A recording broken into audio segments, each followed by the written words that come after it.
16 সেকেন্ডের একটি emotional first look, গায়ে কাটা দিয়ে ওঠার মতো বিজিএম, সেখানে মুখ ভর্তি দাড়ি, লম্বা চুলের, চোখে সানগ্লাস, হাতে ধরে আছেন একেবারে ইউনিক ডিজাইনের বড় মিউজিক্যাল বন্দুক, পরনে কালো গাউন, মার্কেটিং অ্যাকশন লুক। বলছিলাম আসন্ন ঈদে মুক্তির টার্গেট করে প্রকাশিত প্রিন্স ফার্স্ট লুক ইমোশন লুকে শাকিব খানের কথা। সূত্রের প্রকাশিত এই ফার্স্ট লুকে নজর কেড়েছে এই মেগা স্টার।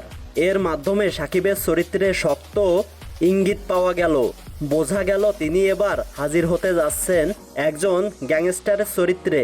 একই সঙ্গে ইমোশনাল লুক ইঙ্গিত দিচ্ছে এ যাবৎকালের অন্যতম বড় আয়োজনের অ্যাকশন ছবি হতে যাচ্ছে প্রিন্স।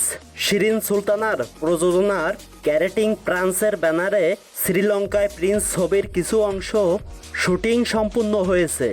বর্তমানে বাকি কাজ শেষ করার জোর চেষ্টা চালাচ্ছেন পরিচালক আবু হায়াত মাহমুদ। প্রিন্স ছবির tagline once upon a time in Dhaka. এতে শাকিব ছাড়াও আরও অভিনয় করেছেন তাসনিয়া ফারিন, জ্যোতিময় কুন্ডু ও শামিলানো। আরও আছেন নাসির উদ্দিন খান, রাশেদ মামুন অপু, ইন্তেখাব দিনার, ডাক্তার ইজাজ ও শরীফ সিরাজ ও প্রমুখ। শুরুতে গুঞ্জন ছড়িয়েছি প্রিন্স 90 দশকের ঢাকার আন্ডারওয়ার্ল্ড গ্যাংস্টার কালা জাহাঙ্গীরের জীবনে নির্ভর। তবে নির্মাতা হায়াত আদি পরিষ্কারে এটি নির্দিষ্ট কোনো ব্যক্তির জীবনী নিয়ে নির্ভর নয়। এটি স্রেফ গুজব ছাড়া আর কিছুই নয়।